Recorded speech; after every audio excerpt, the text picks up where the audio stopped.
नमस्कार, कैसे हो आप सभी लोग। संभवतः अच्छे हो गए। मैं हरिओम आप सभी का स्वागत करता हूं हरिओम सर जीएस में। तो हम लोग क्या पढ़ रहे थे, हम लोग साइंस पढ़ रहे थे। यूपी टीईटी के लिए हम लोग क्या पढ़ रहे थे, साइंस पढ़ रहे थे।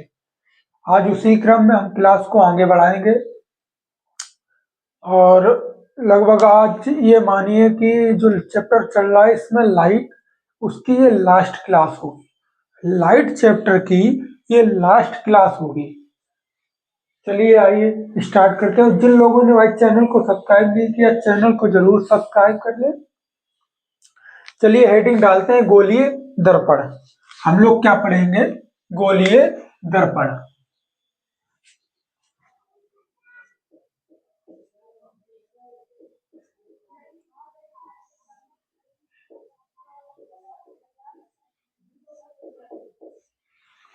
हेडिंग डालेंगे हम लोग गोलीय दर्पण।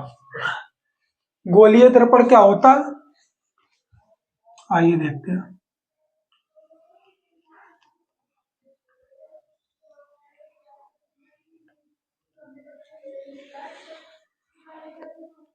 गोले से निर्मित दो कटे हुए भागों को क्या कहते हैं, गोलीय दर्पण।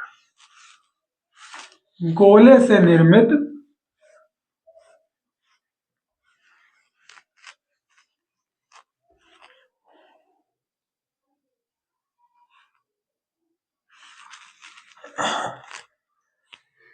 गोले को काटकर निर्मित किया गया दर्पण क्या कहलाता है, गोलीय दर्पण।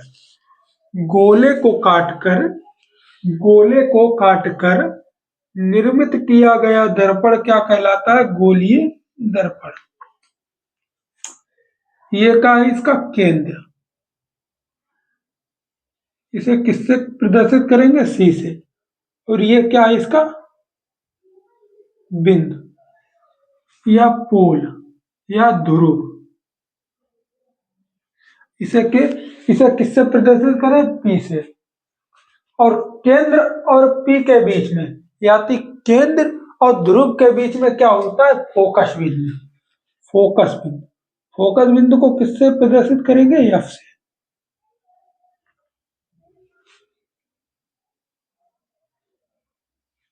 एफ से। ये पॉइंट आप लोग लिखिए, लिख लीजिए। इसे क्या कहते हैं, ध्रुव। इसे क्या कहते हैं, फोकस बिंदु।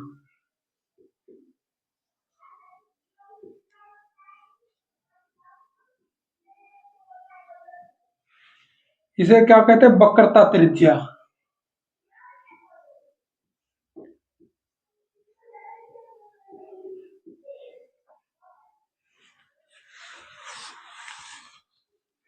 ये सारे पॉइंट लिख लीजिए। किस पर है, मुख्य अक्ष पर।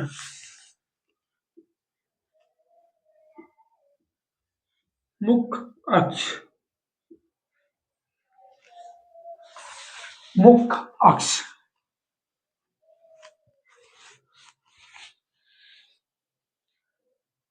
ये उठा हुआ भाग, इसे क्या कहते, सॉरी, मतलब ऊपर साइड पर जिस पर पेंट हो उसे क्या कहते हैं, अवतल दर्पण। इस पे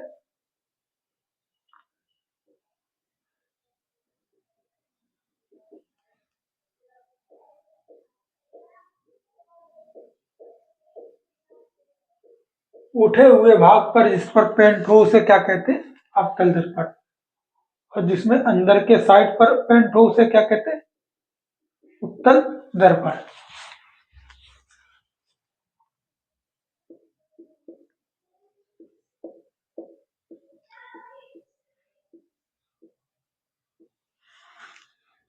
इतना आप लोग कर लीजिए। इसके बाद हम लोग पढ़ेंगे उत्तल दर्पण या अवसारी दर्पण। फिर उसके बाद हम आगे क्रम बाय क्रम समझते चले जाए।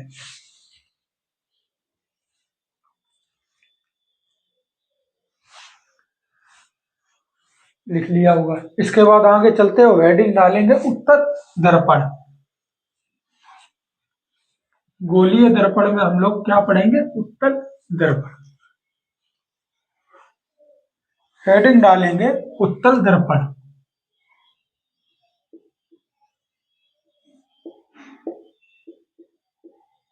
या अभिसारी दर्पण।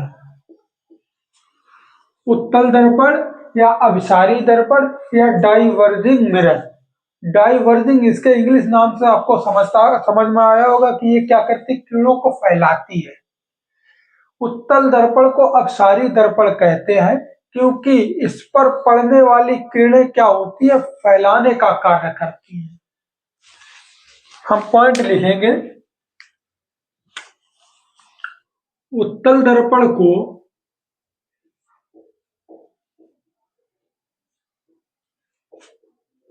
अपसारी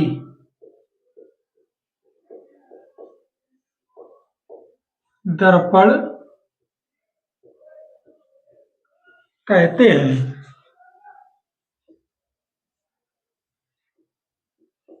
क्योंकि इस पर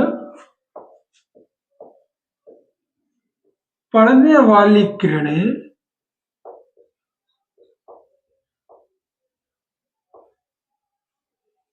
को फैलाने का काम करता है।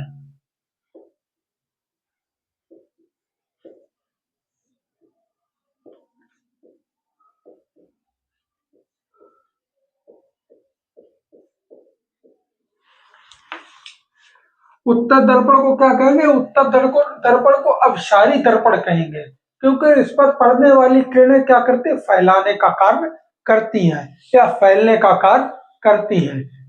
जैसे रोड के किनारे लगे हुए मिरर, मतलब सॉरी, जो वाहनों में आप लोगों ने देखा वो साइड मिरर, वाहनों में साइड मिरर और रोड पर लगी हुई लाइटें। एग्जाम्पल इसके देखेंगे,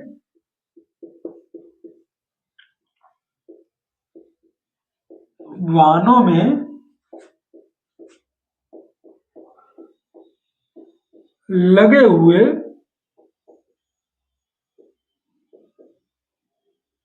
साइड मिरर या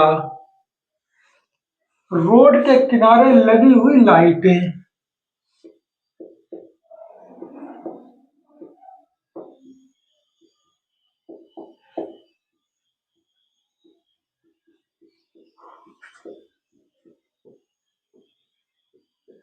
लाइटें हमने क्या बताया, उत्तल दर्पण को अपसारी दर्पण कहते हैं क्योंकि ये किरणों को फैलाने से क्या करता है, किरणों को क्या करता है, फैलाता है क्योंकि इस पर पड़ने वाली किरणें कैसी होती, फैल जाती। जैसे वाहनों में लगे हुए जो साइड मिरर होते हैं, रोड के किनारे लगी हुई लाइटें। अब आगे इसके बाद पढ़ेंगे उत्तल दर्पण से बनने वाले प्रतिबिंब। प्रतिबिंब, अगर प्रतिबिंब सीधा बनेगा तो कैसा होगा, काल्पनिक और छोटा। आइए प्रतिबिंब देखते हैं इसके।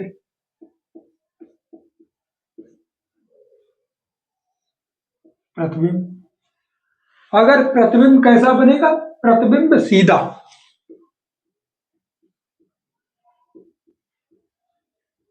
सॉरी, इसमें क्या होता है, प्रतिबिंब सीधा, काल्पनिक और छोटा बनेगा। प्रतिबिंब अगर सीधा है तो कैसा बनेगा, काल्पनिक।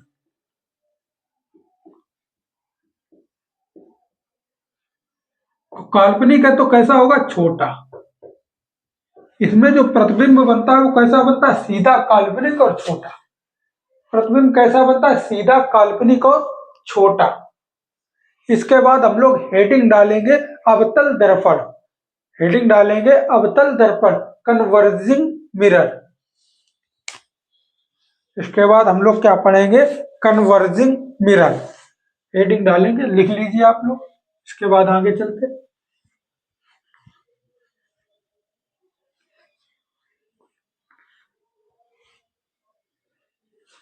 इसके बाद क्या डालेंगे, अवतल दर्पण कन्वर्जिंग मिरर।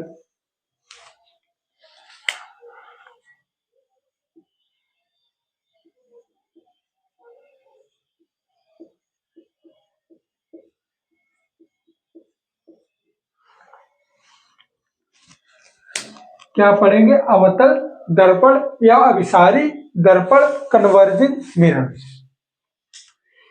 इस दर्पण को किरणों को इकट्ठा करने वाला दर्पण कहते हैं। इसे क्या कहते हैं, किरणों को इकट्ठा करने वाला दर्पण। आइए देखते हैं। इसे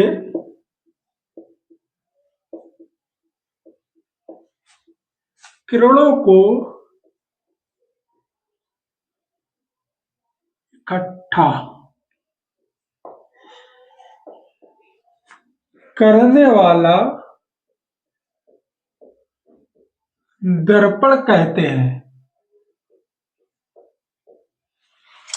इसे क्या कहते हैं? इसे किरणों को इकट्ठा करने वाला दर्पण कहते हैं। जैसे टार्च सर्च लाइट में नाक कान को आंख मतलब देखने के लिए, डॉक्टर चेहरे का बड़ा प्रतिबिंब देखने के लिए, जिम ब्यूटी पार्लर में और नाई में जो मिरर लगा होता है उसे एग्जाम्पल देखते हैं।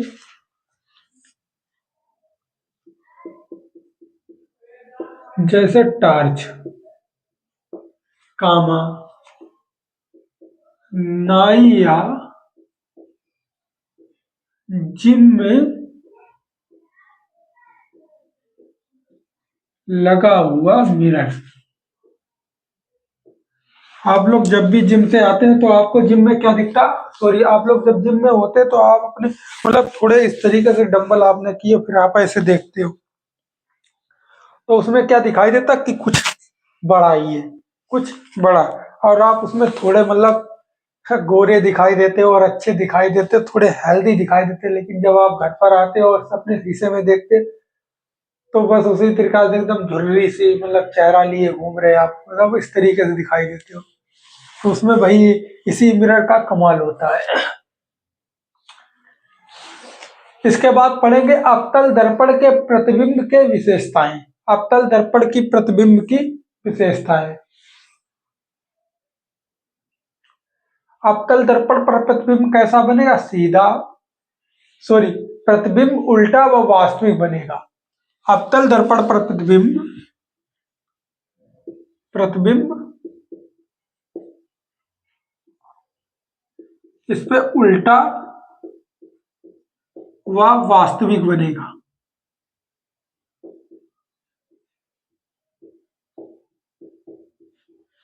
अवतल दर्पण पर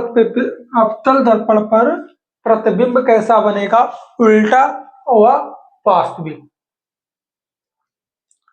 इसके बाद हम थोड़े टर्म देखेंगे, वस्तु और प्रतिबिंब। वस्तु कहां पर है तो प्रतिबिंब कहां पर बनेगा, इस वाली घटना को देखते हैं और इसे हम बहुत ही इजीली आपको समझा देंगे। मतलब आपको दिमाग पर लोड नहीं लेना है।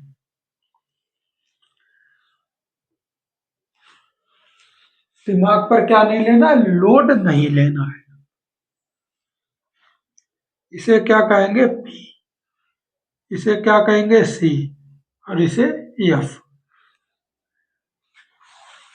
वक्रता केंद्र, बिंदु या पोल या फोकस बिंदु। और इधर हम एक सारणी बनाएंगे।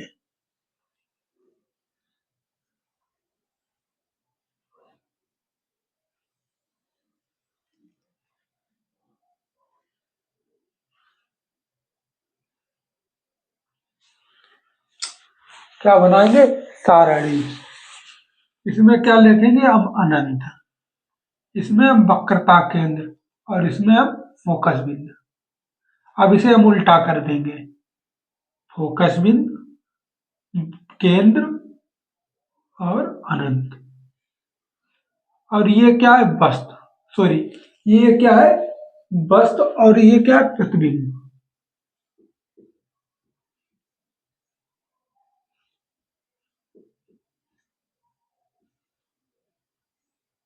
यहां से आप देखिए कितने आपके क्वेश्चन सोल्व होते हैं। जब वस्तु अनंत पर होगी तो प्रतिबिंब कहां बनेगा? फोकस बिंदु पर। जब वस्तु अनंत पर होगी तो प्रतिबिंब कहां बनेगा? फोकस बिंदु पर।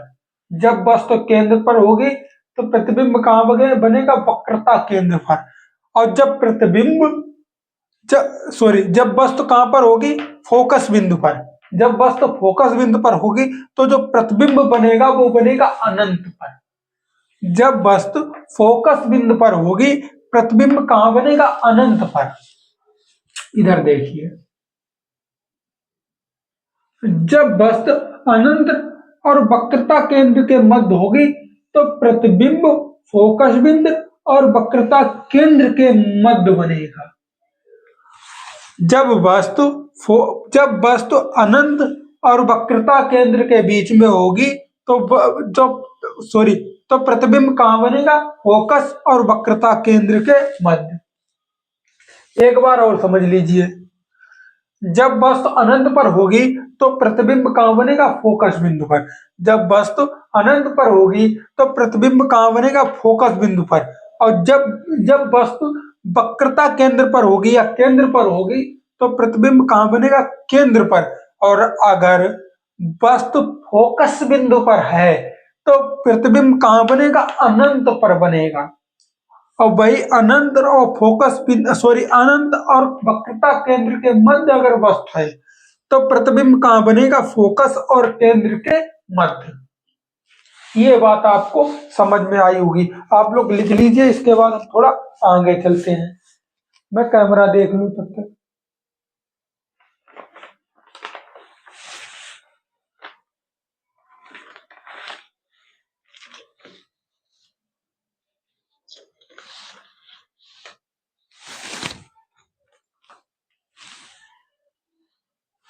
क्योंकि आज ये चैप्टर हमें क्या करना है? फिनिश करना है। चलिए आगे देखते हैं। इसके बाद हम लोग क्या पढ़ेंगे? लेंस। साथ साथ में लिखते रहिए, स्क्रीन शॉट लेते रहिए।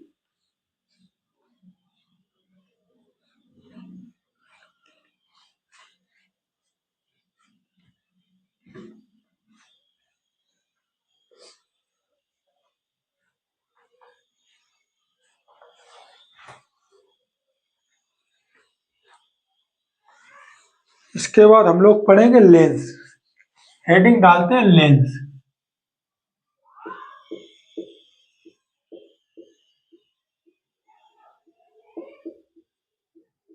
एक बार कैमरा देख लूं, उसके बाद हम कंटिन्यू करते हैं आगे। सही है। लेंस, आइए लेंस के बारे में समझते हैं। दो पृष्ठों से घिरा हुआ एक अपवर्तन या अपवर्तक माध्यम क्या कहलाता है? लेंस कहलाता है। दो पृष्ठों से घिरा हुआ यह एक अपवर्तक माध्यम होता है। लेंस कैसा होता है? चलिए लिखिए, दो पृष्ठों से घिरा हुआ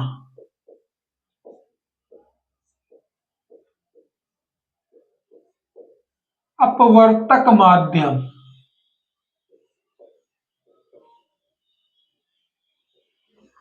दो पृष्ठों से घिरा हुआ एक अपवर्तक माध्यम होता है। यह अपवर्तक माध्यम होता है, उसे क्या कहते हैं? लेंस कहते हैं। लेंस कितने प्रकार के होते हैं? लेंस दो प्रकार के होते हैं, एक अवतल लेंस और एक उत्तल लेंस। दो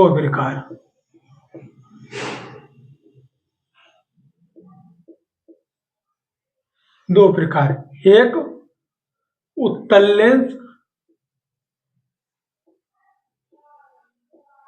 और दूसरा क्या है? अवतल लेंस।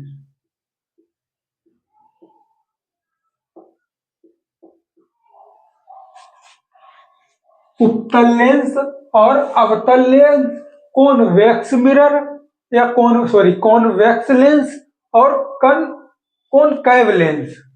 कॉन्वेक्स लेंस,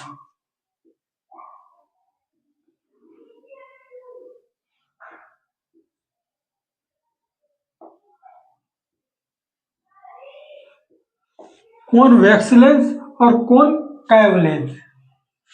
इसके बाद हम लोग क्या डालेंगे? हेडिंग उत्तल लेंस।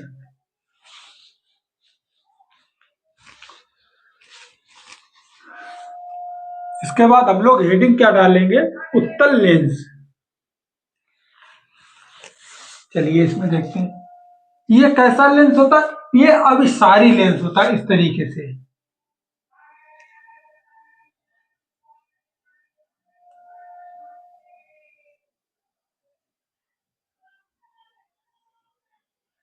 ये कैसा लेंस होता है? अभिसारी लेंस होता है। ये किरणों को क्या करता है? इकट्ठा करता है। यह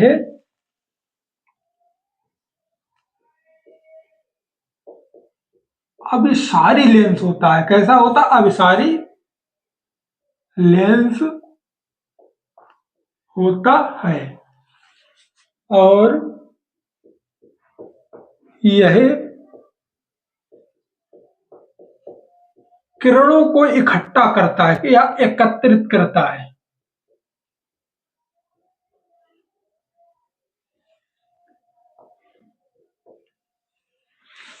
ये कैसा होता है? अभिसारी लेंस होता है। किरणों को क्या करता है? एक जगह इकट्ठा करता है। क्या करता है? एक जगह इकट्ठा करता है। इसके बाद हम दूसरा पॉइंट पढ़ेंगे, अवतल लेंस। इसके बाद हम लोग क्या पढ़ेंगे? अवतल लेंस।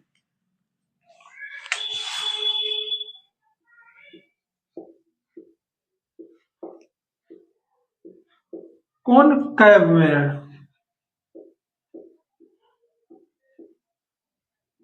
Sorry, concave lens. ये कैसा होता है? ये अपसारी लेंस होता है। यह किरणों को क्या करता है? फैला देता है।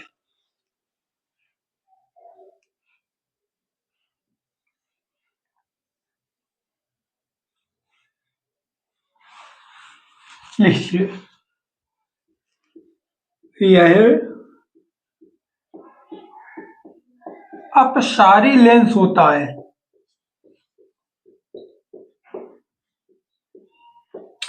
यह क्या करता है? किरणों को फैला देता है। अवतल जो लेंस होता है वो कैसा होता है? अपसारी लेंस होता है। ये किरणों को क्या करता है? फैला देता है। आगे, लेंस की क्षमता किसमें मापते हैं? डायोप्टर में। लेंस की क्षमता डायोप्टर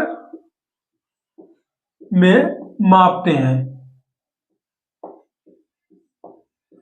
लेंस की क्षमता किसमें मापते हैं? डायोप्टर में मापते हैं। और ये कैसे हो जाते? ये कैसे हो सकती है? ये प्लस और माइनस भी हो सकती है। उत्तल लेंस की क्षमता कैसी होती है? धनात्मक होती है। इसकी जो क्षमता होती है वो कैसी होती है? धनात्मक होती है। और अवतल लेंस की जो क्षमता होती है वो कैसी होती है? ऋणात्मक होती है। उत्तल लेंस की क्षमता कैसी होती है? धनात्मक। और अवतल लेंस की क्षमता कैसी होती है? ऋणात्मक होती है। लेंस कैसा होता है? लेंस की क्षमता किसमें मापते हैं? डायोप्टर में मापते हैं। यह दो पृष्ठों से घिरा हुआ अपवर्तक माध्यम होता है। यह दो प्रकार का होता है, उत्तल लेंस होता है, अवतल लेंस। उत्तल लेंस कैसा होता है? अभिसारी लेंस होता है। और ये क्या करता है? किरणों को इकट्ठा करता है एक जगह। और जो सॉरी, अवतल लेंस क्या होता है? अवतल लेंस अपसारी होता है। कैसा होता है? अपसारी होता है। ये क्या करता है? ये किरणों को फैला देता है, डाइवर्ट कर देता है, डाइवर्जिंग कर देता है। ये किरणों को क्या कहता है? फैला देता है। लेंस को किसमें मापते हैं? मापते हैं डायोप्टर में। लेंस की क्षमता कैसी होती है? पॉजिटिव निगेटिव दोनों होती है। उत्तल लेंस की क्षमता कैसी होती है? पॉजिटिव होती है। और अवतल लेंस की क्षमता कैसी होती है? निगेटिव होती है। आप लोगों को समझ आ गया होगा, लिख लीजिए। इसके बाद हम पढ़ेंगे विभिन्न प्रकार के दृष्टि दोष। और यहां से हम क्या करेंगे? चैप्टर को समाप्त करेंगे। विभिन्न प्रकार के दृष्टि दोष। चलते आगे चलते हैं।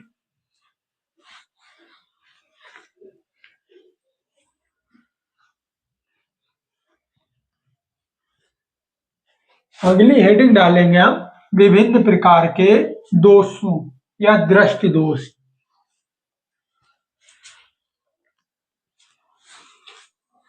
अगली हेडिंग क्या डालेंगे?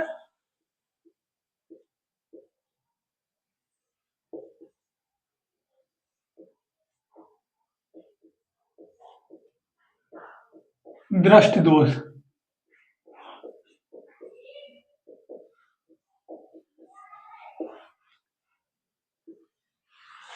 विभिन्न प्रकार के दृष्टि दोष। पहला दोष क्या पढ़ेंगे? निकट दृष्टि दोष। पहला निकट दृष्टि दोष। उसके बाद हम पढ़ेंगे दूर दृष्टि दोष। उसके बाद जरा दृष्टि दोष। फिर उसके बाद पढ़ेंगे अविबिंदुकता। क्या पढ़ेंगे? अभिविन्दुकता। चलिए पहली हेडिंग डालिए निकट दृष्ट दोष। पहली हेडिंग डालेंगे निकट दृष्ट दोष।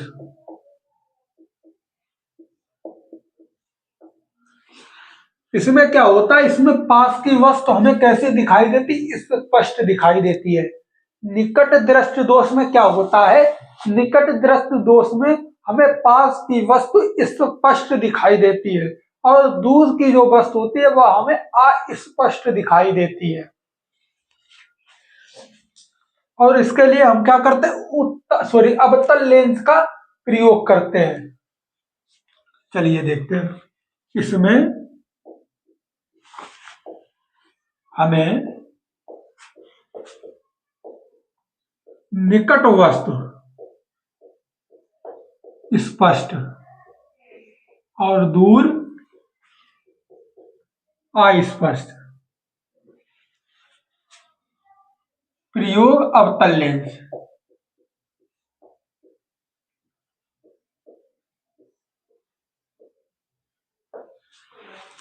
इसमें प्रयोग किसका करते हैं? अवतल लेंस के लिए। लेकिन निर्माण कहाँ होता है इसका? रेटिना से पहले हो जाता है। प्रतिबिंब का जो निर्माण होता है वो रेटिना से पहले हो जाता है इसमें। अगला पॉइंट, प्रतिबिंब निर्माण। निर्माण रेटिना से पहले।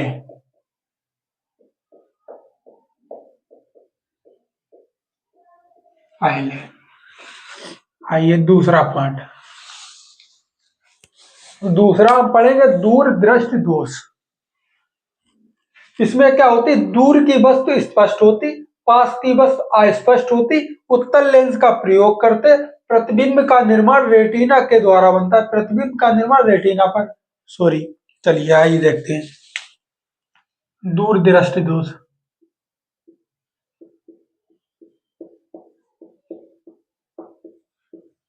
इसमें क्या होती? दूर की जो वस्तु होती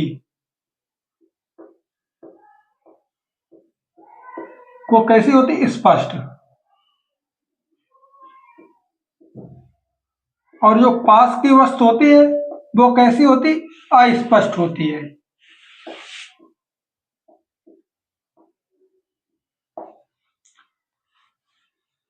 प्रयोग उत्तल लेंस।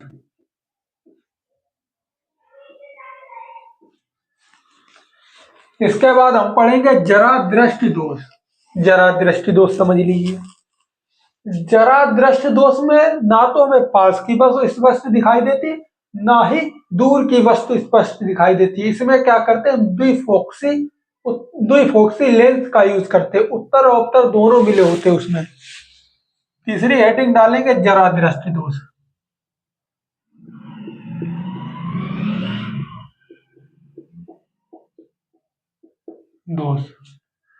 इसमें क्या कहते हैं? दूर कामा पास कैसे? अस्पष्ट।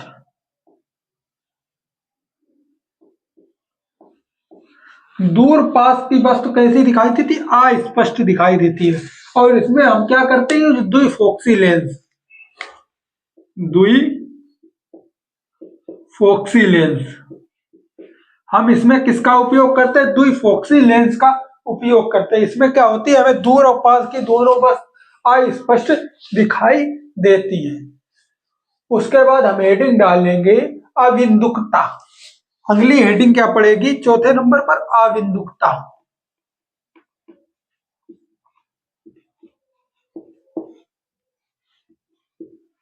अविन्दुकता, अविन्दुकता समझ लीजिए।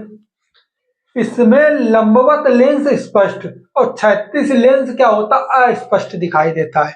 इसमें क्या होता? लंबवत लेंस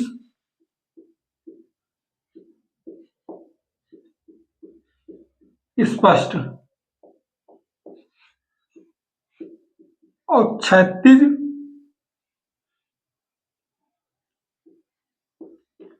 अस्पष्ट। इसमें क्या होता है? अविन्दुकता में लंबवत जो लेंस होते हैं वो स्पष्ट दिखाई देते हैं और क्षैतिज जो लेंस होते हैं वो अस्पष्ट दिखाई देते हैं। और इसके निर्माण के लिए हम बेलनाकार लेंस का प्रयोग करते हैं। निर्माण बेलनाकार लेंस,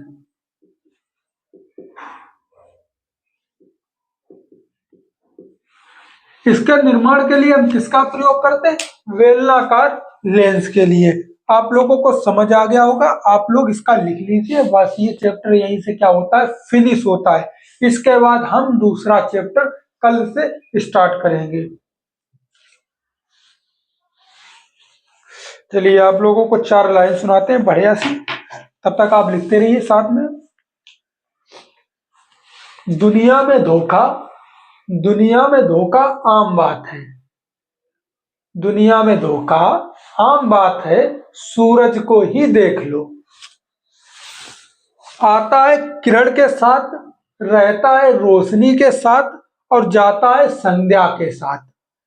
कल बरसा भड़क भड़क गई, कल बरसा भड़क गई तो छिप गया मेघा के साथ। लगभग अच्छी लगी होगी। और आप लोग चैनल को सब्सक्राइब कर लीजिए, ऐसे डेली कंटिन्यूटी बनी रखिए। हम लोग फिजिक्स को समाप्त करेंगे, उसके बाद थोड़ा सीटेट पर निगाह डालेंगे। जैसे ही सीटेट का एग्जाम हो जाता है उसके बाद हम तुरंत फिर वापस आ जाएंगे अपनी केमिस्ट्री और बायो पर। तो क्लास को ये फिनिश करते हैं और कल हम नए चैप्टर के साथ आप लोगों को मिलते हैं। धन्यवाद।